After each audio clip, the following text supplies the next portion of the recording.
17ই জানুয়ারি একটি video social মিডিয়াতে viral. সেখানে দেখা যাচ্ছে একজন মহিলা একজন কর্তব্যরত পুলিশ অফিসারকে আঙুল উঁচিয়ে চিৎকার করে নিজের বক্তব্য রাখছেন। অপরদিকে থাকা অফিসারটি ধৈর্যের পরিচয় দিয়ে শুধু তাকে উত্তর দিয়েছে, এটা আপনার পারিবারিক শিক্ষা।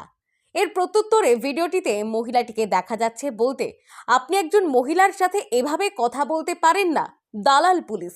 এরপর শুরু হয় social media trial. Comment box check করে পাওয়া যাবে পুলিশ নিয়ে প্রচুর খারাপ কমেন্ট।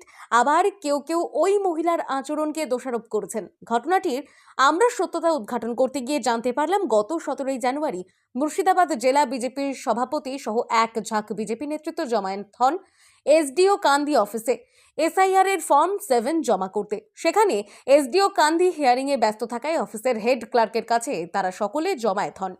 সেখানে হেড ক্লার্ক বলেন, উক্ত ফর্ম জমা নেওয়ার জন্য সংশ্লিষ্ট অফিসার বাইরে আছে, উনি আসলে ফর্মগুলো জমা নেওয়া হবে। কিন্তু দেরি করতে নারাজ হওয়ায় বিজেপির নেতৃত্বগণ চিৎকার চেঁচামেচি শুরু করলে সেখানে ফোনে ইনফরমেশন পেয়ে তড়িঘড়ি একাই হাজির হন এসআই কৌশিক পাল।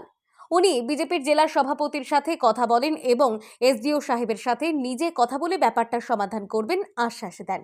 কিন্তু সেই সময় আচমকায় বিজেপির ওই নেত্রী অনামিকা ঘোষ তাকে বলা শুরু করেন, আপনার সাথে কথা বলবো না, আইসিকে ডাকুন। এই নিয়ে পুলিশের সাথে বচসা শুরু হয়।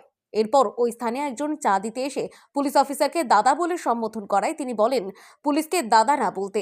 তখন পুনরায় ওই মহিলা পুলিশকে নাম ধরে ডাকবো, দালাল পুলিশ ইত্যাদি বলে অপমান শুরু করে।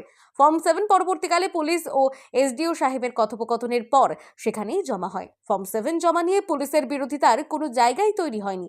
কিন্তু পরে দেখা যায় অনামিকা ঘোষ নিজের ফেসবুক প্রোফাইলে ভ্রান্ত মন্তব্য লিখে পুলিশ অফিসারের ভিডিও সোশ্যাল মিডিয়াতে শেয়ার করেন। প্রশ্ন হলো, ভিডিওটিতে কোথাও পুলিশকে ফর্ম 7 জমা না করতে দেওয়া, দালালি করা, মহিলাকে বাজে ভাষায় কথা বলা, এগুলো করতে দেখা যায়নি। কিন্তু একজন মহিলা কি তার মহিলা হওয়ার কারণে এরকম মিথ্যাচার করতে পারেন?